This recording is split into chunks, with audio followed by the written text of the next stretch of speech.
Bienvenidos una vez más al taller. Les habla Juan Luis Rendón y con Ernesto García tendremos el gusto de seguir conversando acerca de la escuela, de la pedagogía y de sus retos. Este es ya nuestro programa número 79. Se acerca el número 80 en el que estaremos con unas invitadas muy especiales, dos en esta ocasión, quienes en esta ocasión también nos estarán hablando de una experiencia concreta ya en la que estamos como cosechando, digamos, las actividades concretas y las intervenciones concretas que desde el instituto estamos haciendo en diferentes instituciones educativas y sobre todo pues como con diferentes equipos docentes. Entonces, invitados a escuchar el programa 80. Y también los invito especialmente a escuchar el programa número 78, el anterior, que salió un par de días tarde y que hasta ahora no ha tenido muchas reproducciones, pero no los invito pues por eso, sino porque de verdad hasta ahora, a título personal y recibiendo los comentarios de algunas de las personas que sí lo han escuchado, ha tenido pues una muy buena respuesta y, como digo, en mi opinión es uno de los más bonitos que hasta ahora hemos sacado. Entonces, invitadísimos también a escuchar el programa 78. Bueno, recuerden por favor dejarnos su me gusta, suscribirse y todas estas cosas que hemos venido llamando los modales de estas redes sociales para permitir que este trabajo que hacemos semana a semana siga llegando a todos ustedes. Entonces ahora, Ernesto, te saludo con la pregunta que tengo para esta semana. Digamos que después de haber estado trabajando con pasajes, tengo una cantidad de preguntas ahí represadas que me han ido surgiendo en la medida que vamos conversando. Y hoy quiero que conversemos sobre otra de esas cosas de las que hemos hablado reiteradamente, pero a la que no le hemos dedicado tal vez una conversación completa o una ampliación completa. Recuerdo sobre todo en la conversación con Merce de Antonino, uno de nuestros primeros especiales, el segundo, el tercero, el programa 20, 30 más o menos, no me acuerdo en este momento, que hablábamos como de ese fenómeno, mencionábamos ese fenómeno como del solapamiento muchas veces, el solapamiento muchas veces de la tarea del maestro con la tarea del psicólogo, ¿cierto? En el sentido de que hablábamos como esas intervenciones personalísimas que a veces pues hacemos los maestros en los alumnos y cosas como esas las hemos mencionado en otros espacios, que eso no es como el rol pues o la forma en la que debería actuar el maestro. Pero entonces yo me ponía en una situación concreta, ¿cierto? Yo veo que uno de mis alumnos, que normalmente es activo, se involucra en las actividades, está, hace parte pues como de toda la vida social con sus pares cuando ya por fuera del aula, en los descansos, etcétera. Por decir algo, me empiezo a preocupar por el hombre, lo veo preocupado, lo veo irascible, lo veo retraído, bueno, lo que sea. Entonces, claro, ahí ya no es tan fácil decir, no, usted no puede intervenir directamente o abordar a ese muchacho. Entonces, quisiera que habláramos un poquito de eso, sobre qué se debe considerar para modular realmente como esa intervención uno a uno en los estudiantes y cuando definitivamente sí es pues todo a través del ambiente de aprendizaje. Bueno, buenos días, Juan Luis, y toda la querida comunidad que se ha ido tejiendo alrededor de estas charlas y estas preguntas. Mientras planteabas la pregunta, que me gustó cómo la fuiste ampliando, se me condensó una frase para empezar la respuesta. Pues que la respuesta no es cierre, sino es apertura de la reflexión, ¿sí? Acuérdense que no se trata de establecer conclusiones finales, sino de seguir labrando las preguntas sobre la praxis. Y la frase es: la perversión del psicologismo no tiene por qué desahuciar o sacar de la escuela a la psicopedagogía. Pero ojo que psicopedagogía no tiene nada que ver, no puede tener nada que ver, digo yo, con psicologismo. Pero sí con esa sensibilidad individual. Y vamos a remitirnos a nuestros clásicos. Tanto Herbart en primer lugar, como enseguidita Dewey y Makarenko, todos coinciden por caminos muy distintos en su aspecto teórico, porque los tres primero son actores, protagonistas de lo que están discutiendo, pero son hijos de épocas muy distintas. Y además, digamos, protagonistas de corrientes filosóficas muy distintas. Acuérdense, Herbart, Dewey y Makarenko. De alguna manera todos están discutiendo el asunto fundamental de la psicopedagogía. Y Herbart lo primero que hace es la psicología, la pedagogía es una ciencia, pero como tal ciencia depende de tiene dos fundamentos. Él lo llama la filosofía práctica, o sea, la ética, y la psicología, dice Dewey, dice Herbart. Pero en la psicología, él amplía y dice, entiéndase bien, todo maestro por serlo, toda persona, pero todo maestro por serlo tiene un golpe de vista psicológico. Y ese golpe de vista psicológico no se deriva de una formación teórica en psicología. Y bueno, dejemos ahí por ahora. Todo maestro tiene el golpe de vista, ese golpe de vista psicológico que tú dices, yo veo que este muchacho mío, que lo he visto crecer muy bonito, muy lindo, muy activo y muy comprometido, lo veo decaído, lo veo cambiando, lo veo nervioso que no había sido, etc. Ese es el golpe de vista psicológico que ningún maestro puede ni abdicar ni desdeñar. Y luego, bueno, Herbart después en el desarrollo, en el monumental desarrollo de su obra completa, entra a concluir, ojo, que no se trata de hacer psicologismo, ¿cierto? Sino que se trata de cultivar el tacto para no intervenir donde no corresponde que intervengas y dejar que cada quien encuentre por sí mismo esa identificación de adulto que cada uno tendrá que encontrar. Usted no le puede dar a los muchachos la identidad. Ese es un mensaje clarito, ¿cierto? Usted puede gobernar sus cuerpos a través de las reglas. Usted a esta hora tiene que estar sentado aquí y ahora y me tiene que escuchar. Puede gobernar. Y ojo, porque el gobierno tiene sus límites. En la medida en que van creciendo, ya se gobiernan ellos o no los gobierna nadie, ¿cierto? Es la idea, es la famosa introyección de las normas. Bueno, muy bien, entonces usted con el preadolescente y con el adolescente ya cuenta con que él tiene introyectadas unas normas, entonces no tiene usted que administrarlas. Pero luego, sobre la base de esa básica capacidad de gobernarse a sí mismos, los chicos, los estudiantes, sobre la base de ese gobierno ya constituido en la infancia, usted, maestro, pone lo que Herbart llama la instrucción formativa, la instrucción educativa.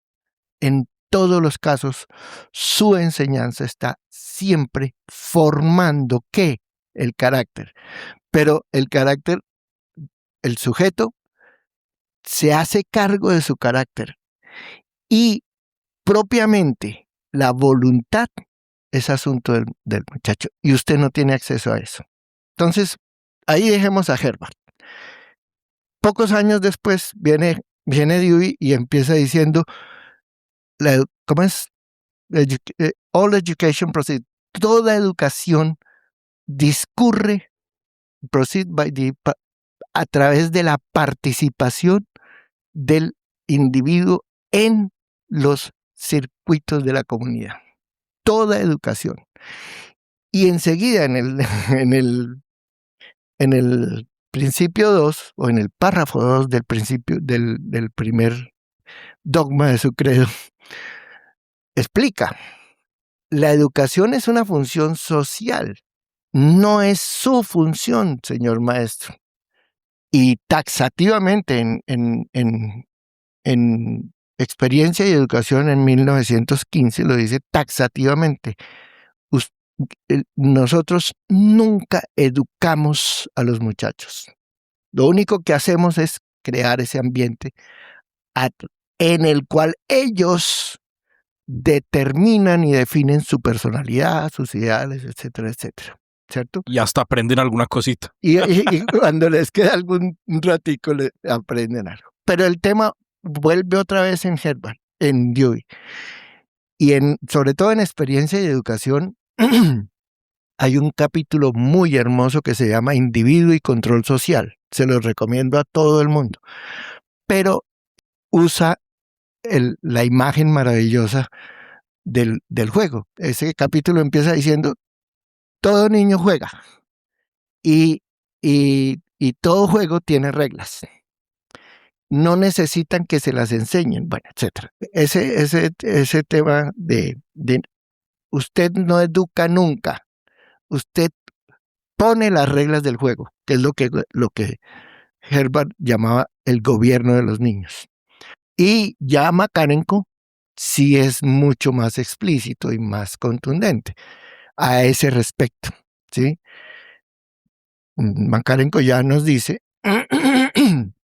bueno, él parte del principio antropológico que ninguno de los dos, ni Herbert ni Dewey, habían puesto sobre la mesa. El principio antropológico de que el verdadero estímulo de la vida humana es el mañana dichoso. Ni Herbert ni Dewey habían llegado tan lejos en la elaboración antropológica de los fundamentos de la pedagogía. Sobre ese fundamento antropológico de la pedagogía, Makarenko dice, y lo dice taxativamente, el pedagogo no tiene acceso al carácter del alumno. El pedagogo no educa, vuelve el mismo concepto de Herbert como el de Dewey, sí. El pedagogo, el maestro, no educa al individuo, sino que el objeto de la educación para el maestro es la colectividad. Y ese sí es el centro vital. Entonces, para resumir, ningún maestro puede renunciar al punto de vista psicológico que todo ser humano tiene y que en el caso del maestro está todo el tiempo en primer plano. Porque usted cuando conoce un compañero de trabajo, pues se hace una imagen de él. Eso es un punto de vista psicológico. Pero esa imagen que usted tiene de su compañero de trabajo o de la prima que ve cada 3 años, esa imagen no necesariamente está 24/7 en juego en la interacción que usted tiene con él.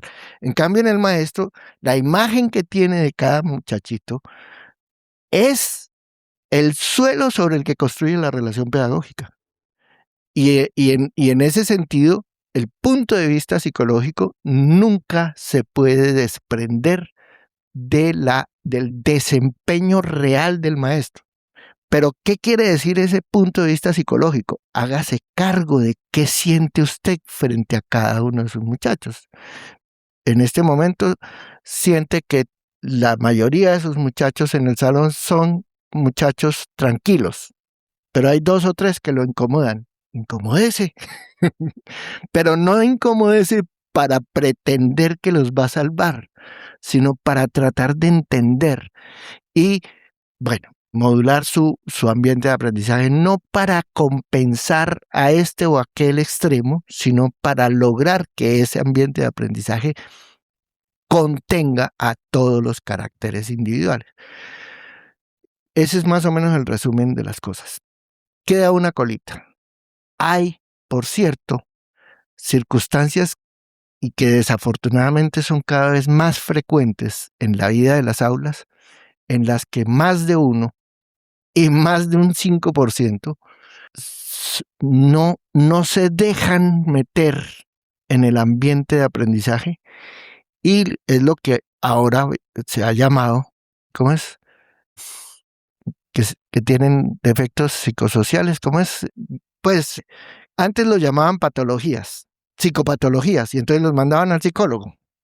Ahora no, porque como hay tantos, y entonces ahora nos han encargado a los maestros y a las instituciones escolares, en mi opinión, de una manera muy equivocada, nos han encargado de que además de ser buenos maestros, además seamos salvadores de los descarriados. Digo, psicólogos, o por lo menos detectadores tempranos para mandarlos al psicólogo. Y hay una parte de eso que a mí es la que personalmente me parece más triste, que es cuando entonces lo convierten al maestro en, puedo decir, operador de un diagnóstico. Literalmente, Entonces, literalmente. esa es una situación, pues, como digo, en mi opinión, más triste, porque entonces limita un montón las posibilidades, las estrategias, la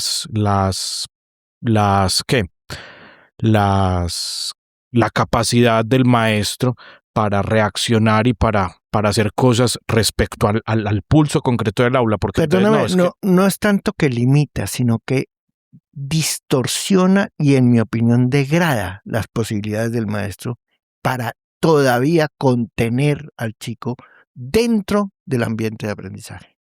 Casi que diríamos, muchos colegas, muy queridos ellos, cuando en su percepción psicológica de un muchacho se les enreda, antes que tratar de insertarlo válidamente en el ambiente de aprendizaje, en la convivencia escolar saludable, rápidamente dicen, este necesita psicólogo. Y cuando, si además, efectivamente, ese llamado de auxilio se devuelve con que hay un diagnóstico, yo se lo dije, y entonces ya yo no me hago cargo de eso. Listo, entonces ya tenemos el panorama montado por ese lado, pero entonces ahora montémoslo en positivo, ¿cierto? Tengo esa preocupación, tengo, no sé, un Tomás, una Laura, un Felipe, que siempre ha sido un muchacho completamente, pues la situación que pintaba al principio, completamente involucrado en las actividades de aula, un buen compañero para los demás del salón, y de un momento a otro cambia, o sea, está irascible, está retraído, lo que usted quiera. ¿Qué hace ese maestro ahí? ¿Usted qué le recomienda? Le recomiendo leer a Makarenko. ¿Por qué? Hay pasajes muy hermosos en el poema pedagógico y en Banderas en las Torres, en que Makarenko entra en esas sutilezas de la vida real de los maestros y de él como maestro. Entonces hay un pasaje en donde narra la situación de un chico muy lindo, muy bonito, que de pronto metió las patas, pero además venía, bueno, etcétera. Y Makarenko dice, yo tengo mis formas y tengo los niños, los más chiquitos, que son mis mensajeritos. Y entonces le mandé a esa persona, a ese muchacho, a través del muchachito chiquito, una notica que decía, a las 10 de la noche lo espero en mi oficina. Con eso tuvo. Y cuando llegó a la oficina, llegó compungido, llegó sí, a las 10 de la noche, pues ellos son internados, ¿no? Se le presentó el muchacho y le dice, aquí estoy. Y él no le dijo nada más. Bajó la cabeza el muchacho, ya entendí. Pero eso solamente es posible si has cultivado tu punto de vista psicológico juiciosamente. No, los psicoanalistas hablan de contratransferencia, eso es un peligro terrible, ¿cierto? Pero ¿cómo lo cultivas juiciosamente? Con tu tacto pedagógico, otra vez, ilustrándote. Entonces, sí, en positivo, ¿qué hay que hacer con esos chicos? Cuidarlos, pero con todos. Claro, es que yo aquí pensaba otro caso que también en el que yo creo que la embarramos normalmente. Un muchacho que normalmente ha sido más bien mediocre, pues más bien le da lidia mantener un desempeño pues satisfactorio, lo que sea, y de un momento a otro muestra una mejoría. Y entonces voy y lo lleno de aplausos y de reconocimientos. Pues lo que yo he visto es que normalmente también terminas tirándoselo, ¿cierto? Se acaba. Y eso lo advierte Herbert muy lúcidamente cuando habla del alcance y las posibilidades del gobierno, o sea, de tu aplauso o de tu censura. Ese es el gobierno, finalmente. Makarenko también tiene disertaciones muy importantes sobre el tema de premios y castigos en la vida del aula. Y sobre todo con adolescentes, eso es muy peligroso. Sí. Pero no, me parece, Ernesto, pues que es muy interesante la conversación que hemos tenido hoy, porque además introduce un concepto que pues creo que es muy extraño, creo que nunca lo habíamos mencionado en el taller, pero que además usted utiliza más o menos 3 veces por cada conversación, que es el punto de vista psicopedagógico, y tengo la sensación de que nunca lo habíamos introducido en este espacio. En todo caso, si ya lo habíamos hecho, nunca lo habíamos desarrollado como hoy, entonces quedo pues como muy satisfecho con esto y finalmente yo creo que la invitación, como muchas otras veces, es que el maestro lo que en todo caso sí tiene que hacer todo el tiempo es reflexionar sobre su práctica. O sea, definitivamente no existe que el mandato a priori que le diga es que el muchachito triste se trata de esta manera, es que el muchachito irascible de esta otra, o nunca hable con un muchachito personalmente, todo es en el salón, o al contrario, hable con todos y bueno, en fin, o sea, no existe definitivamente un dogma que pueda llegar a ser pues como una ley casi que natural, pues. Pero todavía tengo que aclararte en las palabras lo siguiente. Dices, definitivamente, el maestro tiene que estar constantemente reflexionando sobre su práctica. Y sí, pero más que sobre su práctica, sobre los resultados que efectivamente cosecha en el aula. Porque reflexionamos mucho sobre nuestras prácticas desde discursos moralistas. Entonces todos somos capaces, los maestros somos capaces de decir, no, es que lo que los muchachos deben hacer o deben aprender o deben tal, y yo lo que debo hacer para que ellos, pero no es lo que realmente ocurre en la vida del aula. El discurso pedagógico, lamentablemente, es casi siempre un discurso moralista o un discurso romántico alguna vez lo tratamos aquí, el maestro como apóstol salvador de esos muchachos ignorantes, ¿cierto? Cuando no mártir, que también lo decíamos. Bueno, y claro, casi siempre el apóstol termina como mártir, pero entonces cuidado sí, el camino siempre, la condición básica de subsistencia de un maestro es la constante evaluación de sus resultados de aula, no de sus presupuestos y sus conceptos, que también hay que estudiarlos y que también hay que cuidarlos. Listo, no, Ernesto, quedo, como le digo, pues muy satisfecho con este programa. Reitero la invitación para que nos acompañen la próxima semana en el programa 80 y también para que escuchen el 78 si no lo han escuchado, porque como les digo, es un programa, en mi opinión, muy valioso. Entonces, no siendo más, los agradecimientos a Cocultura siempre por permitirnos seguir llegando semana a semana con ustedes y a todos los que o llevan desde el principio con nosotros o se han ido sumando, los que tienen el gesto de escribirnos eventualmente o u ordinariamente su reacción al programa, en fin, todo eso para nosotros es muy valioso porque, como les hemos dicho siempre, todo esto son estrategias que nos vamos inventando para que los maestros puedan seguir conversando, para que los maestros puedan seguir meditando, investigando y no sea, pues como se dice aquí en Antioquia, cada uno un cuzumbo solo, pensando que está solo en una cruzada y no y que esto en realidad más bien es un proyecto colectivo y hay preocupaciones que todos los maestros tenemos, todos la misma compartida. Entonces, los esperamos la próxima semana, como les decía, con un especial muy importante y muy interesante para el instituto porque es resultado de sus actividades.